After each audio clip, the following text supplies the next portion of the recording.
அதெல்லாமே விரிசல் விட்டுருது இப்ப எல்லாம். நல்ல கிராக்ஸ் இருக்கும். முதல்ல 5 வருஷம் கூட ஆயிருக்காது. ஆனா கிராக்ஸ் அவ்ளோ கிராக்ஸ். ஏன்னா அது வந்து சீலிங் ஆகுறதுக்கு, அந்த சென்ட்ரிங் ஆகுறதுக்குலாம் டைம் கூட குடுக்க மாட்டேங்கிறாங்க. என் வீட்டு முன்னாடிலாம் ஒரு 5 மாசம் தான் இருக்கும். 5 மாடி கட்டடம் எழும்பிருச்சு. ஏன்னா அது தண்ணி ஊத்தி அது செட்டிங் பண்ணணும். அது கூட பண்றதுக்கு அவங்க டைம் குடுக்கறது இல்ல. அதுக்கப்புறம் அந்த அந்த ஃபுல்லா எல்லாம் கட்டுறதெல்லாம் பார்த்துட்டே இருக்கிறேன். ஹாலோ பிளாக் இதெல்லாம் கட்டிட்டே இருக்காங்க. அவங்க சிமெண்ட் வச்சு மூடிட்டாங்கன்னா உங்களுக்கு தெரியாது. நீங்க வீட்டுக்கு நல்லா பெயிண்ட் போட்டு அழகா உங்க இன்டீரியர்ஸ் சூப்பரா பண்ணி குடுத்துருவாங்க. ஆனா, போய் 2வது வருஷம் கூட இருக்காது. முதல் வருஷத்திலேயே உங்களுக்கு கிராக்ஸ் தெரியும்.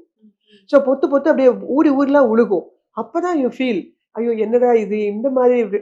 ஸோ அபார்ட்மெண்ட் வாங்கும்போதும் கன்ஸ்ட்ரக்ஷன் குவாலிட்டிய நல்லா தெரிஞ்சு வாங்குங்க. ரொம்ப சீப்பா குடுக்குறாங்க அப்படின்னா, அங்க ஏதோ உங்களுக்கு வந்து காம்ப்ரமைஸ் பண்றாங்க அப்படின்னு அர்த்தம். மெட்டீரியல்ஸ்ல காம்ப்ரமைஸ் பண்றாங்கன்னு அர்த்தம். ஸோ நல்ல குவாலிட்டியான என்ஜினியர்ஸ் இதுக்கெல்லாம் இருக்காங்க. இந்த செக்கிங் பண்றதுக்கான என்ஜினியர்ஸ்லாம் இருக்காங்க.